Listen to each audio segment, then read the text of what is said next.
Hi hello ನಮಸ್ಕಾರ. ನಮ್ಮ form of ಹೊಳೆಯೋದು YouTube ಚಾನಲ್ಗೆ ಎಲ್ಲರಿಗೂ ಸ್ವಾಗತ. ಇವತ್ತು ನಮ್ಮ ಚಾನಲಲ್ಲಿ ಜೇನು ಕೃಷಿಯ ಬಗ್ಗೆ ಮಾಹಿತಿಯನ್ನು ನೀಡ್ತಿದ್ದೇವೆ. ಯಾರು ನಮ್ಮ ಚಾನಲ್ನ ಸಬ್ಸ್ಕ್ರೈಬ್ ಮಾಡಲಿಲ್ಲ ದಯವಿಟ್ಟು ಸಬ್ಸ್ಕ್ರೈಬ್ ಮಾಡಿ, ಹಾಗೆ ಪಕ್ಕದಲ್ಲಿರೋ ಬೆಲ್ ಬಟನ್ ಕೂಡ ಒತ್ತಿ. ನಾವು ಮಾಡೋ ಪ್ರತಿಯೊಂದು ವಿಡಿಯೋ ಕೂಡ ನಿಮಗೆ ತಲುಪುತ್ತದೆ. ಕೆಲವರು ಕೇಳ್ತಿದ್ರಿ, ಏನು ಜೇನು ಕೃಷಿ, ಯಾಕೆ ಜೇನು ಕೃಷಿ ಮಾಡಬೇಕು, ಆ ಜೇನು ಕೃಷಿಯಿಂದ ಏನು ನಮಗೆ ಲಾಭ, ಜೇನುಗಳ ಸಂತತಿ ಜಾಸ್ತಿ ಇದ್ದಷ್ಟು ನಮಗೆ ಯಾವ ರೀತಿಯಲ್ಲಿ ನಮ್ಮ ಕೃಷಿಗೆ ಒಂದು ವೇಸ್ಟ್ ಇಲ್ಲದ ಆಹಾರ ರೀತಿಯಲ್ಲಿ, ಅಂದ್ರೆ ನಾವು ಖರ್ಚನ್ನು ಜಾಸ್ತಿ ಮಾಡ್ತಿದ್ದೇವೆ. ಈಗಿನ ಮಟ್ಟ ಕೃಷಿಯನ್ನು ನೋಡುವಾಗ ಖರ್ಚು ಕಮ್ಮಿ ಮಾಡಿಕೊಂಡು ಕೃಷಿಯನ್ನು ಮಾಡಬೇಕು, ಆಗ ಲಾಭ ಆಗೋದು ಜಾಸ್ತಿ. ಇದೇನಾಗಿದೆ ಅಂತ ಹೇಳಿದ್ರೆ, ಒಂದು ಕಂಪ್ಲೀಟ್ ಆಗಿ ಅವೈಜ್ಞಾನಿಕ ಕಾರಣದಿಂದ ನಾವು ಕೃಷಿಯನ್ನು ಮಾಡ್ತಿದ್ದೇವೆ. ಸೈಂಟಿಫಿಕ್ ಆಗಿ ಏನಿರ್ತದೋ ಅದನ್ನು ಕರೆಕ್ಟ್ ಆಗಿ ಮಾಡಬೇಕು. ವಿದೌಟ್ ಸೈಂಟಿಫಿಕ್ ಆಗಿ ಏನಾದ್ರೂ ನಾವು ಮಾಡ್ತೇವೆ ಅಂತ ಹೇಳಿದಾಗ ಕೃಷಿ ಕೂಡ ಅಷ್ಟೇ, ಅದಕ್ಕೆ ಭವಿಷ್ಯ ಇಲ್ಲ. ಹಾಗಾಗಿ ನಮ್ಮ ಕೃಷಿಯ ಚಟುವಟಿಕೆಯಲ್ಲಿ, ನಮ್ಮ ಕೃಷಿಯ ಬೆಳವಣಿಗೆಯಲ್ಲಿ ಮುಖ್ಯವಾಗಿ ಕಾರಣ ಅಂತ ಹೇಳಿದ್ರೆ ನಮ್ಮ ಜೇನು ಕೃಷಿ. ಹೇಗೆ ಜೇನು ಕೃಷಿ ಅಥವಾ ಜೇನುಗಳು ನಮಗೆ ಕೃಷಿಗೆ ಲಾಭ, ಎಷ್ಟು ಜನರಿಗೆ ಗೊತ್ತುಂಟಿಲ್ಲ ಗೊತ್ತಿಲ್ಲ.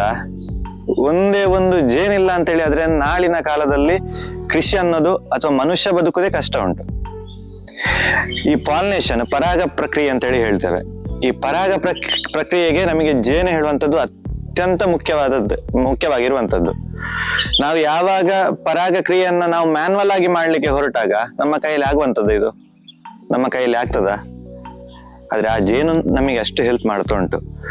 ಪರಾಗಗಳನ್ನೆಲ್ಲ ಕಲೆಕ್ಟ್ ಮಾಡ್ಲಿಕ್ಕೆ ಹೋಗುವಾಗ ಪಾಲಿನೇಷನ್ಗಳನ್ನ ಕ್ಲೀನ್ ಆಗಿ ಮಾಡಿಕೊಂಡು ಜೇನು ತಮಗೆ ಕೃಷಿಯಲ್ಲಿ ಬಹುದೊಡ್ಡ ಕೊಡುಗೆ ಉಂಟು. ಎಷ್ಟೋ ಜನರಿಗೆ ಈ ವಿಷಯ ಗೊತ್ತಿಲ್ಲ, ಜೇನು ಯಾಕೆ ನಮಗೆ ಪ್ರಾಮುಖ್ಯತೆ ಅಂತ ಹೇಳಿ.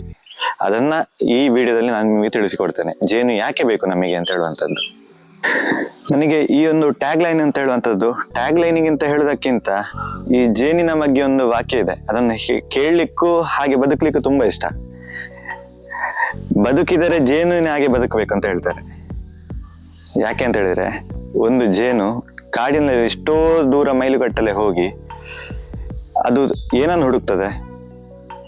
ಕಾಡಿನಲ್ಲಿ ಹೋಗಿ ಹುಡುಕುವಂಥದ್ದು ಖಾಲಿ ಹೂವನ್ನು ಮಾತ್ರ. ಆ ಹೂವಿನ ಬಣ್ಣವನ್ನು ಕಿತ್ಕೊಳ್ಳೋದಿಲ್ಲ, ಮಕರಂದವನ್ನ ಕಿತ್ಕೊಳ್ಳೋದಿಲ್ಲ, ಅದರ ವಾಸನೆಯನ್ನ ಕಿತ್ಕೊಳ್ಳೋದಿಲ್ಲ. ಖಾಲಿ ಆ ಹೂವಿನಿಂದ ಒಂದು ಹನಿ ಜೇನನ್ನ ಮಾತ್ರ ಸಂಗ್ರಹಿಸ್ತದೆ. ಅದೇ ಒಂದು ನೊಣ ಕಾಡಿನಲ್ಲಿ ಹೋದಾಗ ಅದು ಒಂದು ಸತ್ತ ಎತ್ತಿನ ಮೇಲೆ ಆಗ್ಲಿ ಅಥವಾ ಸತ್ತ ಪ್ರಾಣಿಗಳ ಮೇಲೆ ಹೋಗಿ ಆ ವಾಸನೆಗೆ ಅಟ್ರಾಕ್ಷನ್ ಆಗಿ ಹೋಗ್ತದೆ. ಹಾಗಾಗಿ ಬದುಕಿದರೆ ಜೇನಿನಾಗೆ ಬದುಕಬೇಕು. ಜೇನು ತನ್ನವರಿಗೆ ಅಂತೇಳಿ ಆಹಾರವನ್ನ ಸಂಗ್ರಹಿಸ್ತದೆ. ಅದು ಮಾಡುವ ಪ್ರಕ್ರಿಯೆಗಳು ಕೂಡ ಅಷ್ಟೇ ಎಷ್ಟು ಉತ್ತಮವಾಗಿದೆ ಅಂತ ಹೇಳಿದ್ರೆ ಕೃಷಿಗೆ ಪೂರಕವಾಗಿ ಹೋಗ್ತಾ ಇದೆ, ಪ್ರಕೃತಿಗೆ ಪೂರಕವಾಗಿ. ಹಾಗಾಗಿ ಬದುಕಿದರೆ ಜೇನಿನಾಗೆ ಬದುಕಬೇಕು. ಅದರಲ್ಲಿ ಬರುವಂತ ನಾವು ಗಮನಿಸಬೇಕಾದದ್ದು ಒಂದೇನಂತ ಹೇಳಿದ್ರೆ, ಈ ಕುಟುಂಬಗಳ ನಿರ್ವಹಣೆ. ಆ ಕುಟುಂಬವನ್ನ ಅದು ಎಷ್ಟು ಚೆನ್ನ ಮಾಡಿ ಅದು ಕಾಪಾಡಿಕೊಳ್ತದೆ ಅಂತ ಹೇಳಿದ್ರೆ ಅದರ ಎದುರು ಯಾರು ಕೂಡ ಇಲ್ಲ. ತನ್ನ ಕುಟುಂಬಕ್ಕೋಸ್ಕರ ಮಾತ್ರ ಅದು ಒದ್ದಾಡ್ತದೆ, ತನ್ನ ಕುಟುಂಬಕ್ಕೋಸ್ಕರ ಮಾತ್ರ ಕೆಲಸ ಮಾಡ್ತದೆ. ಅದು ಜೇನು ತನ್ನ ಜೀವಿತಾವಧಿಯಲ್ಲಿ ಖಾಲಿ ಒಂದು ಹನಿ ಜೇನನ್ನ ಮಾತ್ರ ಮಾಡುವಂಥದ್ದು.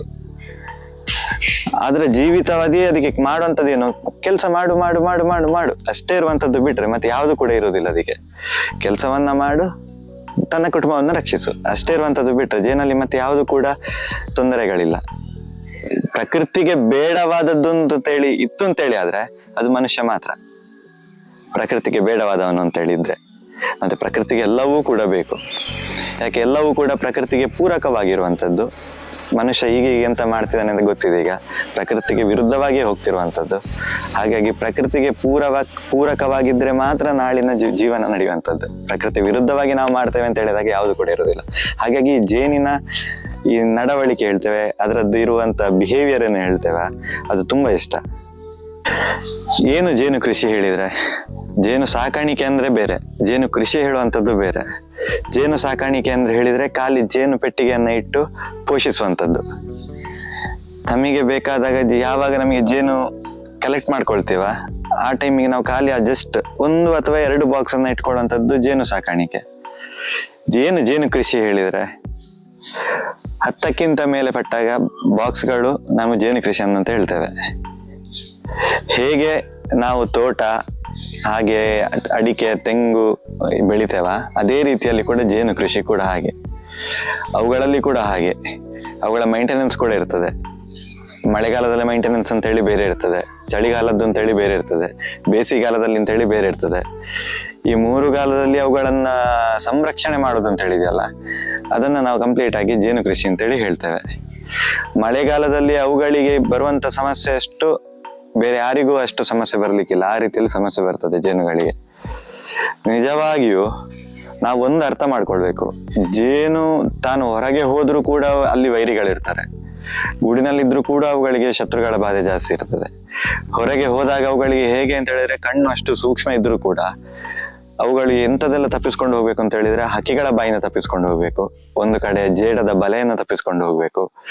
ಜೇಡದ ಬಲೆ ಅವುಗಳಿಗೆ ಎಲ್ಲಿವರೆಗೆ ಹಿಂಸೆ ಅಂತ ಹೇಳಿದ್ರೆ, ಒಂದು ಟಚ್ ಕಣ್ಣಿಗೆ ತಾಗಿದ್ರೆ ಸಾಕು, ಮತ್ತೆ ಅವುಗಳಿಗೆ ಕಣ್ಣೇ ಕಾಣೋದಿಲ್ಲ ಆ ರೀತಿಯಲ್ಲಿ. ಮತ್ತೆ ಒಂದು ಆಹಾರವನ್ನ ಹುಡುಕ್ತಾ ಹೋಗ್ಬೇಕಾದ್ರೆ ಇತರ ಪ್ರಾಣಿಗಳಿಂದ ಅಥವಾ ಇತರ ಪಕ್ಷಿಗಳಿಂದ ಆಗುವಂತ ತೊಂದರೆ. ಹಾಗಾಗಿ ಜೇನು ತನ್ನ ಜೀವಿತಾವಧಿಯಲ್ಲಿ ಎಲ್ಲಾ ಈ ಸಮಸ್ಯೆಗಳನ್ನ ಎದುರಿಸ್ಕೊಂಡು ಹೋಗುವಂಥದ್ದು. ಅದು ಬದುಕುವ ಕಾರ್ಯವೈಖರಿಯನ್ನು ನೋಡುವಾಗ ನಾವು ಮನುಷ್ಯರು ಏನು ಅಲ್ಲ ಅದ್ರ ಎದುರುಗಡೆ. ಹಾಗಾಗಿ ಜೇನು ಕೃಷಿಯನ್ನ ಮಾಡೋದಾದ್ರೆ ನಾವು ಕಂಪ್ಲೀಟ್ ಆಗಿ ಅದರ ಮೇಲೆ ಫೋಕಸ್ ಆಗಿರ್ಬೇಕಾಗ್ತದೆ. ಮಳೆಗಾಲದಲ್ಲಿ ಅವುಗಳ ಆಹಾರವನ್ನ ಕೊಡ್ಬೇಕು, ಚಳಿಗಾಲ ಬರುವಾಗ ಅವುಗಳ ಕುಟುಂಬಗಳ ಇದು ಪಾಲು ಅಂತೇಳಿ ಹೇಳ್ತೇವೆ, ಸ್ಪ್ಲಿಟ್ಟಿಂಗ್ ಅಂತೇಳಿ, ಸೊ ಅದನ್ನ ಮಾಡ್ಬೇಕು. ಬೇಸಿಗೆಗಾಲ ಅಂತೇಳಿ ಬಂದಾಗ ಜೇನನ್ನ ಕಲೆಕ್ಟ್ ಮಾಡುವಂಥದ್ದು, ಆ ಜೇನು ಕೋಣೆ ಇಡುವಂಥದ್ದು, ಅದನ್ನ ಮಾಡ್ಬೇಕು. ಹಾಗೆ ಮಳೆಗಾಲದಲ್ಲಿ ಇನ್ನೊಂದು ದೊಡ್ಡ ಸಮಸ್ಯೆ ಅಂತ ಹೇಳಿದ್ರೆ ಕೂಡಲು. ಈ ಕೂಡಲು ಅಂತ ಹೇಳುವಂಥದ್ದು ಯಾವ ರೀತಿಯಲ್ಲಿ ಅದಕ್ಕೆ ಅಟ್ಯಾಕ್ ಮಾಡ್ತದೆ ಅಂತ ಹೇಳಿದ್ರೆ, ಜೇನು ಕುಟುಂಬವೇ ನಾಶ ಆಗಿ ಹೋಗ್ತದೆ, ಅಲ್ಲಿವರೆಗೆ ಅಟ್ಯಾಕ್ ಇರ್ತದೆ ಅದರದ್ದು. ಅಂದ್ರೆ ಕೂಡಲು ಅಂತ ಹೇಳುವಂಥದ್ದು ಹೋಗಿ ಅದನ್ನ ಹಿಡಿದು ಅದನ್ನ ತಿಂದು ಹಾಕ್ತದೆ ಜೇನನ್ನ. ಹಾಗಾಗಿ ಇಷ್ಟು ಸಮಸ್ಯೆಗಳನ್ನು ಎದುರು ಹಾಕಿಕೊಂಡು ಜೇನು ತನ್ನ ಜೀವನವನ್ನ ಅಷ್ಟು ಸುಂದರವಾಗಿ ರೂಪಿಸ್ತದೆ. ಹಾಗೆ ನಾವು ಇದೇ ರೀತಿಯಲ್ಲಿ ನಾವು ಕೂಡ ಯೋಚನೆ ಮಾಡಿದಾಗ ನಮಗೆ ಕೂಡ ಸಾಧ್ಯ ಇಲ್ವಾ? ನಾವು ಮನುಷ್ಯರಾಗಿ ಇದ್ದುಕೊಂಡು ಸಾಧ್ಯ ಇಲ್ವಾ? ಇದನ್ನ ಯೋಚನೆ ಮಾಡಬೇಕು. ಇವತ್ತಿನ ವಿಡಿಯೋದಲ್ಲಿ ಖಾಲಿ ಜೇನಿನ ಬಗ್ಗೆ ಮಾತ್ರ ಮಾಹಿತಿ ಕೊಡ್ತಿದ್ದೇನೆ.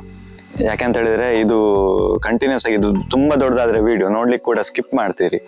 ಸೊ ಆ ಕಾರಣಕ್ಕೆ ಖಾಲಿ ವಾರದಲ್ಲಿ ಇಷ್ಟಿಷ್ಟು ಎಪಿಸೋಡ್ಗಳನ್ನ ಜೇನು ಕೃಷಿಯ ಮೇಲೆ ಮಾಡ್ತಿದ್ದೇವೆ. ಸೊ ಈ ಜೇನು ಕೃಷಿ ಅಂತ ಹೇಳುವಂಥದ್ದು ಮೊದಲು ನಾವು ಅರ್ಥ ಮಾಡಿಕೊಳ್ಬೇಕು, ಯಾಕೆ ಜೇನು ಬೇಕು ಅಂತೇಳಿ. ಹಾಗಾಗಿ ಇದನ್ನೊಂದು ಸ್ವಲ್ಪ ಇಂಟ್ರೊಡಕ್ಷನ್ ಜೇನಿನ ಬಗ್ಗೆ ಕೊಟ್ಟಿದ್ದೇನೆ. ಸೊ ಇವುಗಳಲ್ಲಿ ಕೂಡ ಅಷ್ಟೇ, ಗಂಡು ಮೇಲ್ ಫಿಮೇಲ್ ಅಂತ ಹೇಳಿದೆ, ವರ್ಕರ್ ಬಿ ಅಂತ ಹೇಳಿದೆ, ಆಮೇಲೆ ರಾಣಿ ಜೇನು ಕ್ವೀನ್ ಅಂತ ಹೇಳಿದೆ. ಸೊ ಇವುಗಳದ್ದು ಅಷ್ಟೇ, ಇವುಗಳ ಜೀವನ ಚಕ್ರ, ಜೀವನ ಶೈಲಿಯನ್ನು ಕೂಡ ನಿಮಗೆ ಮುಂದಿನ ವಿಡಿಯೋದಲ್ಲಿ ನಾನು ತಿಳಿಸ್ತೇನೆ. ಸೊ ಪೆಟ್ಟಿಗೆಯಲ್ಲಿ ಕೂಡ ಅಷ್ಟೇ, ISI ಮಾದರಿದ್ದು 6 ಫ್ರೇಮಿನ ಪೆಟ್ಟಿಗೆ ಕೂಡ ಬರ್ತದೆ, 8 ಫ್ರೇಮಿನ ಪೆಟ್ಟಿಗೆ ಕೂಡ ಬರ್ತದೆ. ನಾನು ಯಾವುದನ್ನು ಜಾಸ್ತಿಯಾಗಿ ಯೂಸ್ ಮಾಡ್ತಿದ್ದೇನೆ, ಯಾವ ಪೆಟ್ಟಿಗೆ ಉತ್ತಮ ಅದನ್ನು ತಿಳಿಸ್ಕೊಡ್ತೇನೆ. ಮತ್ತೆ ಪೆಟ್ಟಿಗೆಗಳ ಅವುಗಳ ಅಳತೆ, ಫ್ರೇಮಿನ ಅಳತೆ, ಹಾಗೆ ಅದು ಅಳತೆಗಳು ಮಿಸ್ ಆದಾಗ ಯಾವ ರೀತಿ ಸಮಸ್ಯೆಗಳು ಬರ್ತದೆ. ಸೊ ಇದನ್ನೆಲ್ಲ ಮುಂದಿನ ವಿಡಿಯೋಗಳಲ್ಲಿ ಒಂದೊಂದು ಎಪಿಸೋಡ್ ತರ ನಾವು ಮಾಡ್ತಾ ಇದ್ದೇವೆ. ಸೊ ಜೇನಿಗೆ ನಾನು ತುಂಬಾ ಪ್ರಾಮುಖ್ಯತೆಯನ್ನು ಕೊಡ್ತಿದ್ದೇನೆ. ನಾನು ಜೇನು ಕೃಷಿ ಮಾಡ್ಬೇಕಾದ್ರೂ ಹೇಳ್ತಿದ್ರೆ ಎಂತ ಮಾರೆ ಜೇನು ಕೃಷಿ ಅಂತೇಳಿ. ಅದು ಅದರ ಭಾವನೆಗಳನ್ನ ನಾವು ಕೃಷಿಗೆ ಏನು ಅಂತೇಳಿ ಪೂರಕವಾಗಿ ನೋಡುವಾಗ ಮಾತ್ರ ನಮಗೆ ಗೊತ್ತಾಗುವಂಥದ್ದು. ನಮಗೆ ಕೂಡ ಒಳ್ಳೆ ರೀತಿಯಲ್ಲಿ ಜೇನು ಕೂಡ ಸಿಗ್ತದೆ, ನಮ್ಮ ಯೂಸಿಗೆ ಕೂಡ ಜೇನು ಸಿಗ್ತದೆ. ಆ ಜೇನನ್ನು ಕೂಡ ಯಾವ ರೀತಿ ಪ್ರಮಾಣದಲ್ಲಿ ಅದು ನಮ್ಮ ದೇಹಕ್ಕೆ ಒಂದು ಒಳ್ಳೆಯ ರೀತಿಯ ಮದ್ದು ಅಂತ ಹೇಳಿದ್ರೆ, ಅದು ನಮ್ಮ ಬಾಡಿ ವೆಯ್ಟ್ ಲಾಸ್ ಆಗ್ಬೋದು, ಅಥವಾ ನಮಗೆ ಸ್ಟ್ರೆಸ್ ಇರ್ಬೋದು, ಆ ಸ್ಟ್ರೆಸ್ಸಿಗೆ ಆಗ್ಬೋದು, ಅಥವಾ ನಮಗೆ ಬಾಡಿಯಲ್ಲಿ ಸುಸ್ತು ಅಂತ ಹೇಳಿ ಇರ್ತದೆ ಅದಕ್ಕೆ ಆಗ್ಬೋದು. ಮತ್ತೆ ಎನರ್ಜಿ ಅಂತೇಳಿ ನಾವು ಎಷ್ಟೋ ಅಂಗಡಿಯಲ್ಲಿ ಹೋಗಿ ಎನರ್ಜಿ ಡ್ರಿಂಕ್ಸ್ಗಳನ್ನು ಕೊಡ್ತೇವೆ, ಬಟ್ ಆ ಎನರ್ಜಿ ಅಂತ ಹೇಳುವಂಥದ್ದು ಆ ಜೇನಲ್ಲಿ ಸಿಗ್ತದೆ, ಆ ಜೇನನ್ನು ಬಿಸಿನೀರಿಗೆ ಹಾಕಿ ಕುಡಿದಾಗ. ಸೊ ಇದರಲ್ಲಿ ಕಂಪ್ಲೀಟ್ ಆಗಿ ನಮಗೆ ಏನು ಅಂತ ಹೇಳಿದ್ರೆ ಮದ್ದಿನ ರೂಪದಲ್ಲಿ ನಮಗೆ ಜೇನು ಸಿಗ್ತಾ ಇದೆ. ಹಾಗಾಗಿ ಮುಂದಿನ ವಿಡಿಯೋದಲ್ಲಿ ನಿಮಗೆ ಜೇನಿನ ಪೆಟ್ಟಿಗೆ ವೈವಿಧ್ಯ ಹಾಗೂ ಜೇನಿನ ವೈವಿಧ್ಯವನ್ನು ನಿಮಗೆ ತಿಳಿಸ್ತೇವೆ. ಅಲ್ಲಿವರೆಗೂ ಎಲ್ರಿಗೂ ನಮಸ್ಕಾರ.